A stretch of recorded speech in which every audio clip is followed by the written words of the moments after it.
Started? And how are you?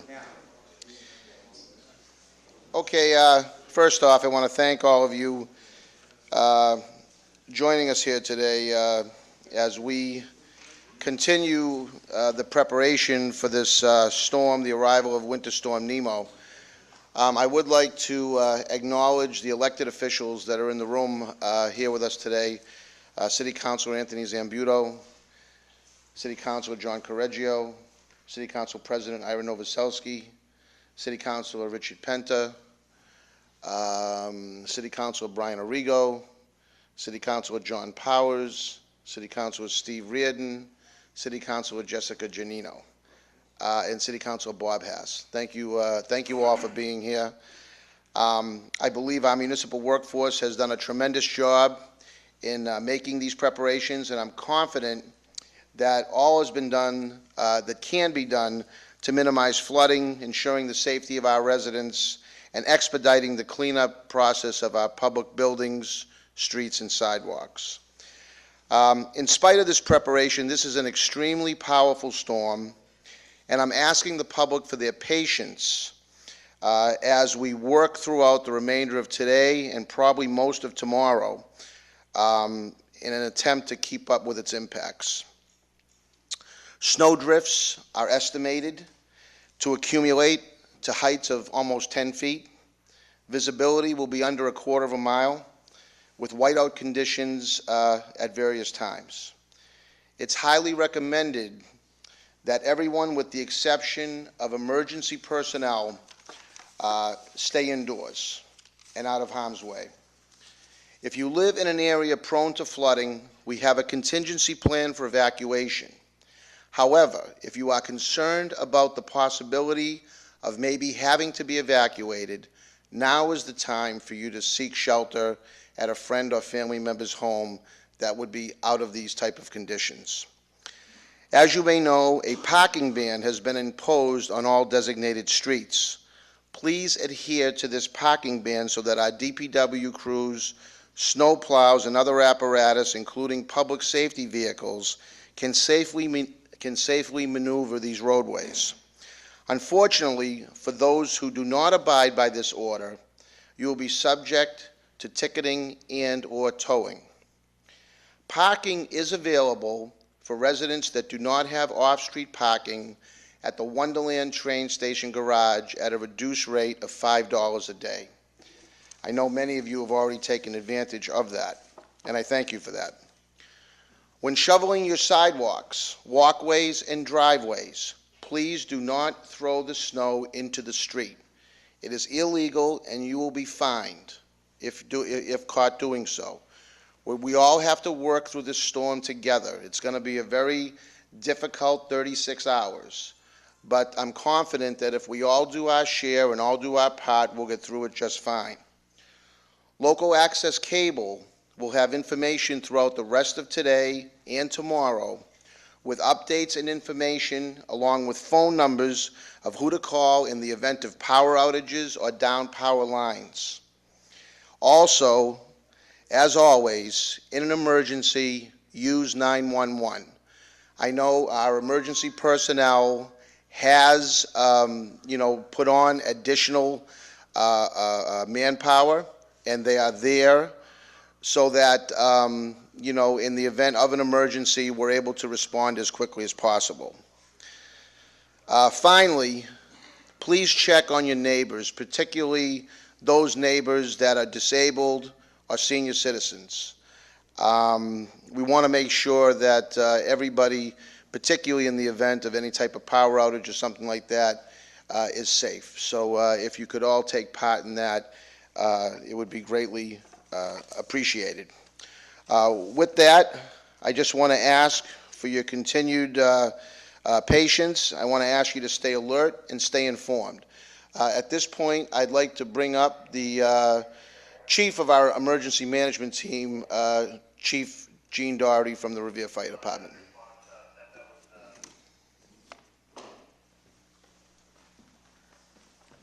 Thank you, Mr. Mayor. I don't want to bore you with the snow reports, and we just got off a conference call with the National Weather Service, but I would, as the mayor said, please stay informed, pay attention to the weather. It can change. It is going to be very treacherous out there. We ask that you stay home. We don't need any gawkers down the beach watching the tide and all that. The state police will be moving people along. Lieutenant Mills is here from the Revere Barracks. We need you to be off the road. I believe the governor just declared a vehicle ban in total at effective 4 o'clock, where you could be fined for being out on the roads. We have a number of contingency plans in the event that the storm hits certain peaks. One is obviously would be the if we get inundated with a tide. Our main concern right now is the tide at tomorrow morning. It's a 10 o'clock high tide, but it has a sea surge of up to 25 feet. With the sustained winds, that will mean it's holding the tide from tonight, and it's not allowed to totally recede, and the next tide coming in will push water up and possibly just surge onto the certain areas. Mills Ave area, Point of Pines down by the Yacht Club, Harrington Ave. We will get wave wash for sure down on Winter Parkway. The tidal gates will close this morning by the DPW. That will stop it quite a bit. But it is always the second and third tide of a storm that is the most treacherous or the dangerous part. And hopefully we won't get to the third tide. It will be just that second tide tomorrow morning. We do have the contingency plans if we have to evacuate, as the mayor states. If you think you're in an area that could be inundated with water and flooding, or loss of power, this is the time to get out. Most people want to wait to the last minute, and then we, the public safety officials, have an extremely difficult time in actually getting everybody out. Once the roadway is flooded, we're very limited to the amount of resources and assets that we have that can get you out.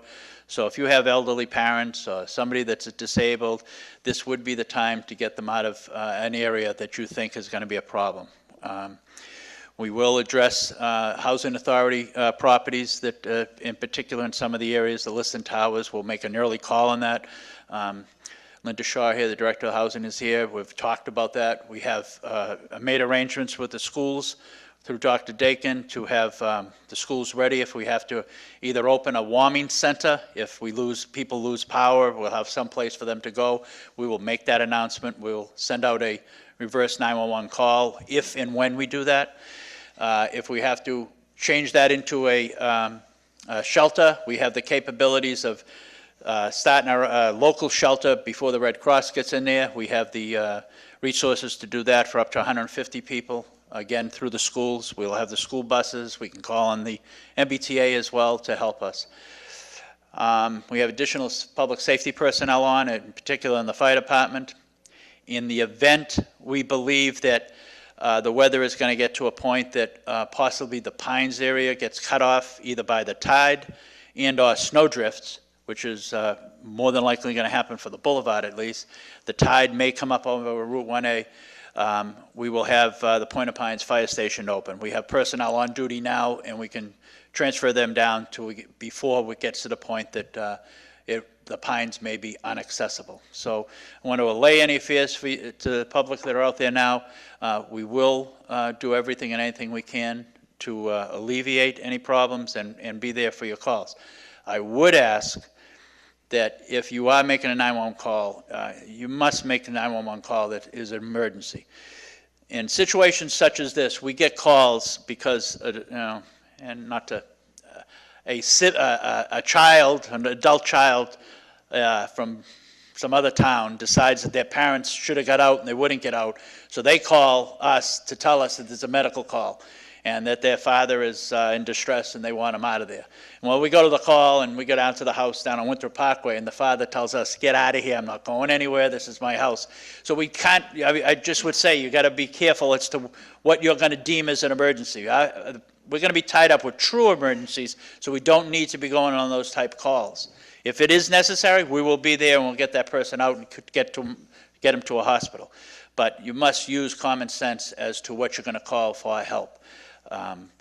We will be available, we'll answer the calls, and we'll have specific call takers that are going to handle wires down specifically.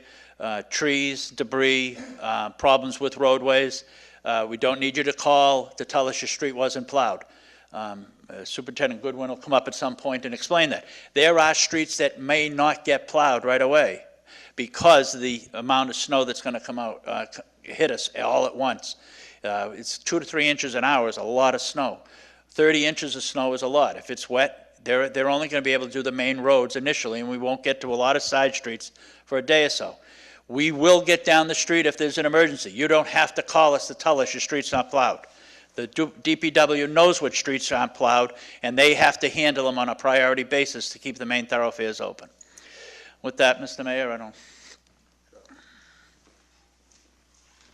Thank you very much, Chief. I'd like to now call up our Police Chief, Chief Caffarelli. He's got some information that he'd like to share with our residents about, different,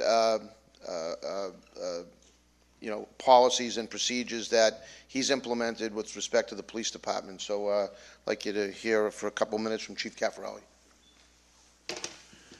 Good afternoon. Our parking ban is as follows. It'll be Broadway, both sides, Revere Street to the Chelsea line, Park Ave, both sides, Washington Ave, both sides, Cushman Ave, Sergeant Street, both sides, Malden Street, Revere Street, Central Ave, Beach Street, Shirley Ave, Hitchborn Street, even side, Highland Street, odd side, Thornton Ave, odd side, Sumner Street, odd side, Walnut Street, even side, Nahant Ave, Campbell Ave, even side, Bellingham Ave, even, Bradstreet Ave, both sides, Crescent Ave, the northerly side, I'm sorry, as you were, Crest Ave, northerly side, Crescent Ave, northerly side, Endicott Ave, Winthrop Ave.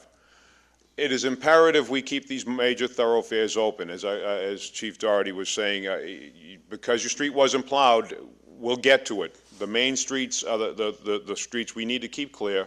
You'll be tagged and towed if cars are parked on those streets. We've made arrangements for cars to park in the MBTA lots, the municipal lot in Broadway. You can get your cars off the streets so that we can keep the main thoroughfares clear. Again, if your street wasn't plowed, it's more important that we'll be able to get to you, which we will, than do you get out of the house if you don't need to. If you don't need to be on the street, don't. The governor's declared a state of emergency as of 4 o'clock. He doesn't want any unnecessary vehicles on the roads as of 4 o'clock this afternoon. Thank you. Thank you, Chief. And as we all know, there are state-owned roads that go through our city. So I'd like to now call on Lieutenant Mills, who'll tell you a little bit about what's going on those roads as well.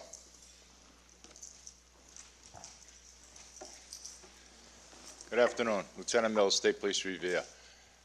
We've all come to that agreement with the 12 o'clock parking ban. My people have been out blue lights and PA and just warning people and pushing people off of Ocean Ave, the park, off of Revere Beach Boulevard, and we helped close that gate at 11 o'clock down in the Revere Winthrop area. That will remain closed until probably late Saturday, because you're going to have that second tide, 10 a.m. on Saturday morning. It's going to be the bad tide.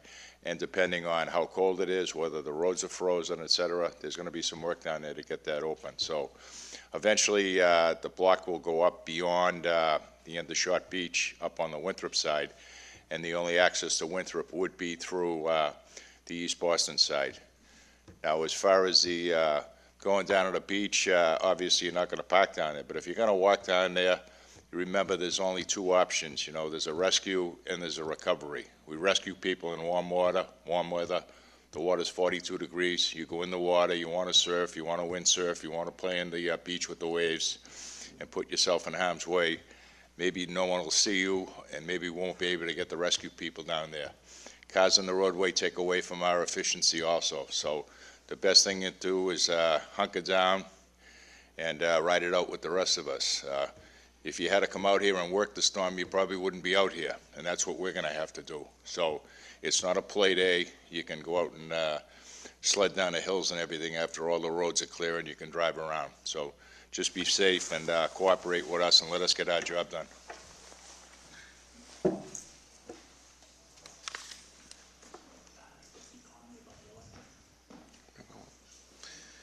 Thank you very much, Lieutenant. I'd now like to call on Deputy Chief Connolly, who's going to talk about any possibilities of power outages or in the event where the city might have to actually cut power. So Deputy Chief Connolly, if you wouldn't mind coming up for a minute. Thank you, Mr. Mayor. Good afternoon. Michael Connolly, Wire Inspector, City of Revere. 911 gets a ton of calls on wires down. We don't expect a resident to determine whether a wire is a cable wire or a high voltage wire or what have you. They look very similar. We always tell them, expect that it's the worst, give us a call. We have people in place, including the apparatus, to go out, assess the situation, and determine whether it's a priority 1, 2, 3. We prioritize. We triage our wires.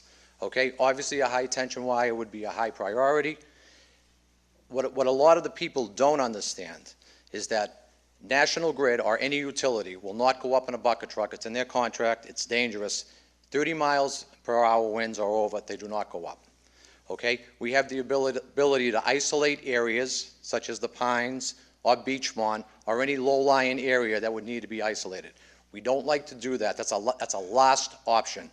What that leads to, very briefly, is people lighting, you know what, candles.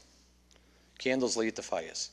So it's a last option for us to do that. We don't like to do it. Again, if there's wires down on the poles, we have telephone, we have cable, we have fire alarm, we have low voltage, and we have high voltage. We have anywhere between 4160 on the high voltage end in the city to 25,000 volts. And I don't expect a homeowner to know which high voltage feed is serving their area.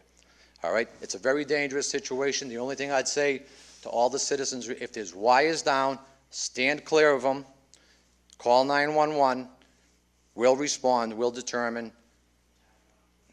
Yeah. And once we're there, just a couple of things. Thanks, Chief. We do have yellow tape with us. We'll assess what the wire is. We'll wrap it with yellow line, highly visible, and we tie it to the pole.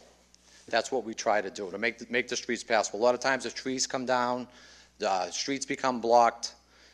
We can't get down there. National Grid can't get down there. Verizon can't get down there. It becomes an issue. But we do respond, and anywhere we respond to a wire down, we mark it with yellow tape clearly, and we tie it off to the pole. Okay? There was one other thing. Chief, what we just talked about one.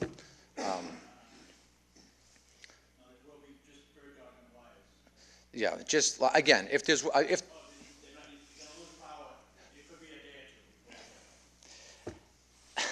we put in an ordinance about 8 years ago for outside disconnects, okay? The reason for the outside disconnects was simply the same exact situation we're facing today.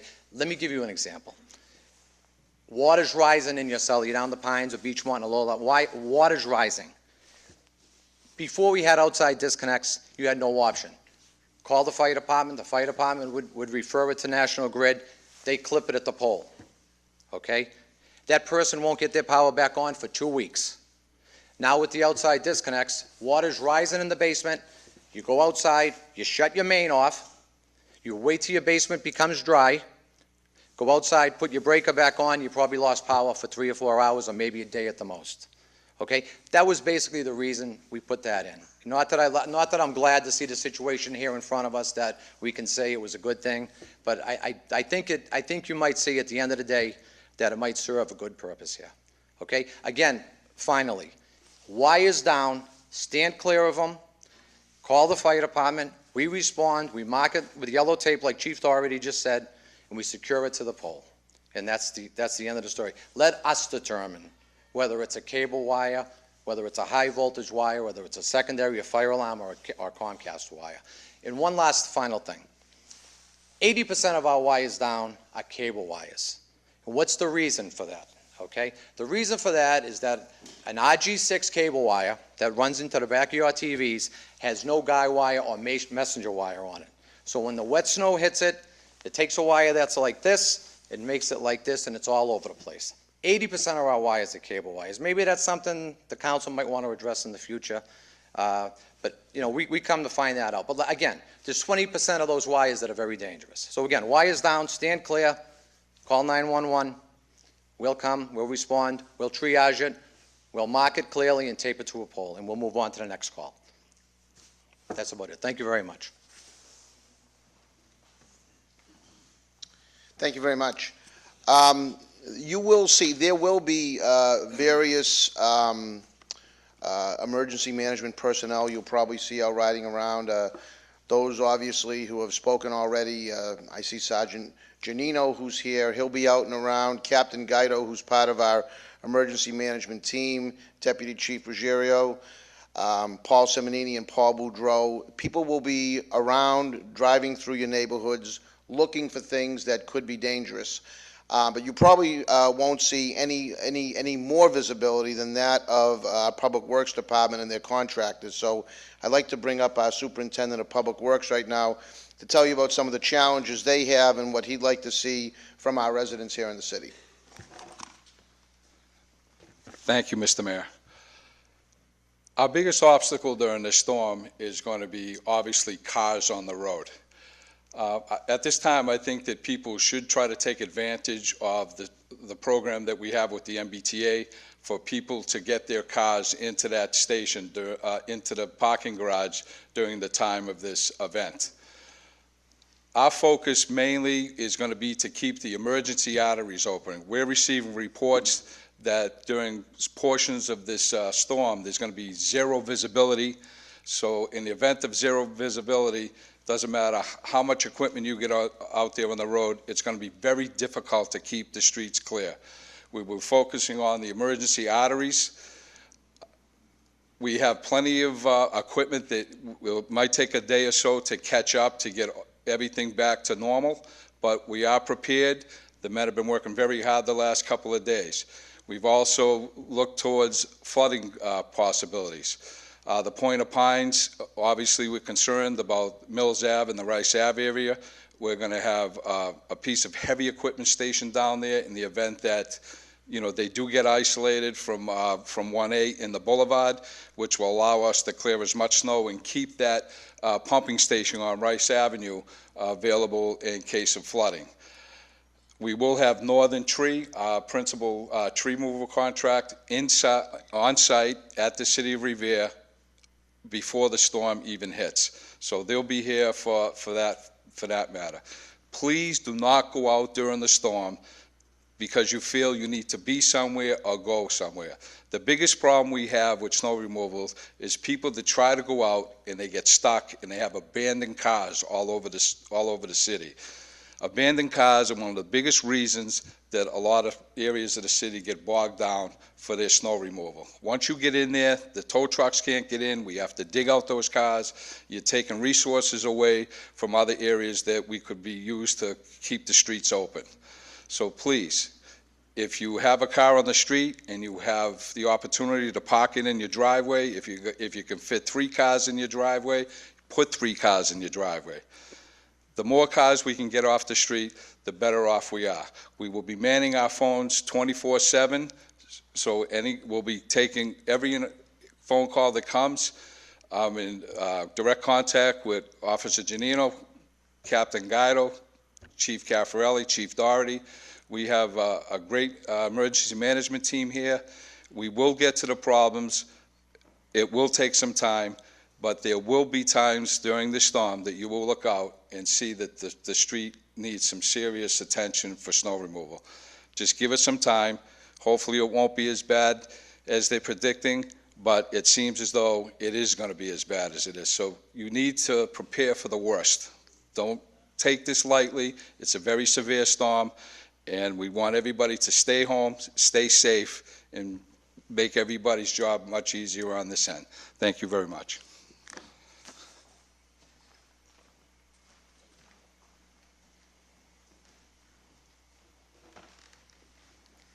I'm embarrassed Captain Guido had to remind me of this. I would ask the public to help us after the storm. We're not saying going out now, but is to 2 major problems that we will have is clearing fire hydrants and catch basins. So when the storm terminates, hopefully, as the weathermen have said, sometime noontime tomorrow, 1 o'clock, if you're digging out your car and your sidewalk and you're not throwing the snow in the street, please clear the hydrant out nearest your home. We will have fire companies out doing that anyways, but we really need your help, and it's only going to help us to help you in the event of an emergency if you do clear that hydrant out near your house. And if we are getting water specifically down in the Pines and Beach Pond and Riverside, try to clean your storm drains out so that the water does go back into the system and get out. And that's it. Thank you. Thank you very much, Chief. I'd now like to bring up our Superintendent of Schools, Paul Dakin.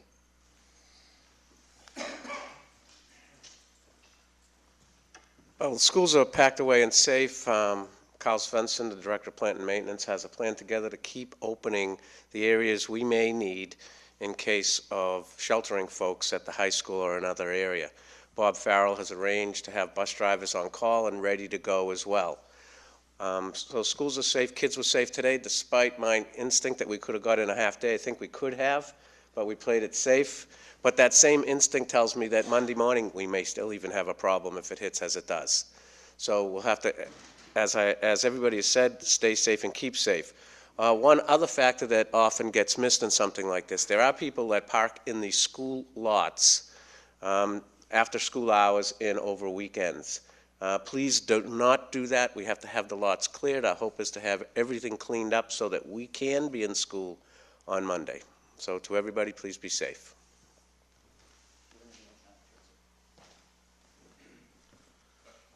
Are there any questions from anybody here? We've tried to lay out a presentation as best we could. Obviously, in the highest interest of public safety, we want people to be safe. We want to make sure that the cleanup process goes as smoothly as we possibly can. But again, we want to, like the general public safety is paramount and is our top priority. So let's heed the advice of everybody that you've heard here speaking about this storm. It is a very severe storm. There's no escaping it at this point. It's already started as I look outside. So, we are going to feel very strong impacts from the storm. I'm asking all of you to heed everybody's advice. Let's, in a week, this, God willing, will be a distant memory. We don't want it to be a final memory for anybody. So let's stay inside, stay indoors, and we're here if you need us. Please, everybody stands ready to respond to your calls and your concerns. But the key here is stay indoors, let us do our job. Okay, I want to thank everybody for attending here today, and I'm sure please stay tuned to local access cable, as well as I'll know we'll be sending out Facebook and Twitter messages as the storm goes along with further information as we get it. Thank you all very much.